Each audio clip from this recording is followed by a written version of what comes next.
komitmen Sentul oleh Ketua SC ya, Panitia Penyelenggara Joni Allen dan pidato penutup oleh Ketua Umum. Adakah satu saja yang tersirat akan ada sanksi tegas bagi para kader yang bermasalah? Mas Hanta dulu mungkin. Ya, kalau kita perhatikan ini ya, pidato Pak SBY ketika mengeluarkan Rakornas itu kan kepada para kader yang tidak dapat menjalankan politik santun, cerdas, dan bersih, dipersilakan untuk keluar dari Partai Demokrat dan mengembalikan KTA-nya, kartu anggotanya. Ini kan pidato himbauan saya kira. Jadi pidato himbauan dan seperti tegas, gaya ya, Pak SBY. Saya melihat tegas tetapi tidak punya taring, tidak ada ini. Kalau instruksi presiden itu kita tahu ya, Pak SBY pidato jangankan di Partai Demokrat, di pemerintahan juga 50% instruksi presiden itu kan tidak terlaksana. Itu satu. Ini 100% berarti? Ya kita nggak tahu ya, ini kan baru setelah Rakornas. Satu itu, kemudian kedua, pidato Pak SBY meminta pada Nazarudin untuk pulang katakanlah. Itu kan pidato seperti seorang ibu menganjurkan kepada anaknya untuk pulang. Padahal seorang presiden yang bila memposisikan Nazarudin sebagai penjahat katakanlah buron, itu tidak itu bahasanya kan. Tidak penting pidato, tapi perintahkan Kapolri, perintahkan aparat penegak hukum di bawahnya untuk gunakan segala instrumen pemerintahan di bawah kepemimpinan Pak SBY. Tangkap. Ketimbang dari pulanglah, tapi dijawab Nazarudin di media seperti itu, saya tidak akan pulang. Jadi ini seperti ada drama politik yang tidak ini ya, tidak menarik. Tapi saya kira Pak SBY selaku presiden sudah sempat mengatakan dengan tegas, perintahkan Kapolri untuk membawa pulang siapa Nazarudin. Ya, ini yang harus dijawab ya. Wajar ketika muncul pertanyaan yang mengemuka dari publik, ini Nazarudin betul-betul tidak bisa ditangkap atau sengaja disembunyikan. Ini belum tuntas saya kira. Karena menangkap Nazarudin sepertinya sangat sulit sekali ya. Ini yang agak ini ya.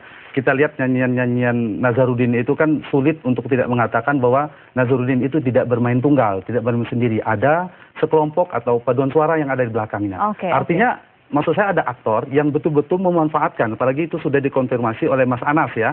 Bahwa ada orang atau kelompok yang memanfaatkan Nazarudin untuk menyerang nama baiknya. Ditambah lagi sebenarnya ada orang kuat dalam tanda petik untuk memanfaatkan situasi ini. Jadi biarkan seorang Nazarudin jangan ditangkap dulu.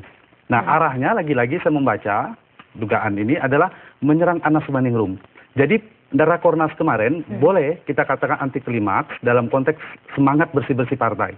Tetapi Rakornas ini saya melihat justru menyimpan potensi konflik internal yang justru lebih besar.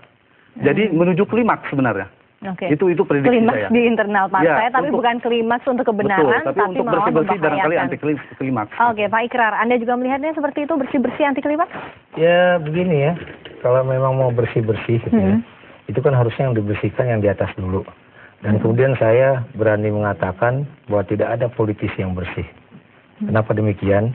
Karena ketika mereka melakukan kampanye pada pemilu legislatif, itu sudah pasti akan ada politik uang, siapapun dia, berapapun uang yang dikeluarkan, ya.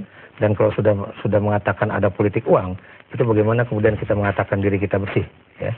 Nah kemudian apalagi kalau kemudian terkait dengan persoalan korupsi atau penyalahgunaan kekuasaan, ya. Dan Anda tahu yang namanya korupsi itu bisa dalam kaitannya dengan uang, tapi juga dalam kaitannya dengan jabatan. Saya beri contoh misalnya ya. Kalau kemudian saya beri contoh, kalau kemudian misalnya Anas yang dikatakan oleh Nazarudin itu menerima uang dari mana-mana ya, dan kemudian juga itu digunakan untuk pemenangan dirinya dalam Kongres Partai Demokrat kedua di Bandung tahun lalu ya, itu kemudian itu menjadi suatu hal yang benar-benar sangat mencemarkan partai, dan ini adalah suatu hal yang serius. Kalau harusnya ada tindakan yang tegas. Paling tidak dan momentumnya itu dulu diberesi ya. Apakah benar Anas menerima uang itu, dan apakah benar uang itu digunakan untuk kemudian menyogok orang-orang untuk kemudian memilih dia di dalam Kongres Partai Demokrat tersebut. Kenapa demikian? Kalau ini terjadi di luar negeri, partai itu sudah dibubarkan.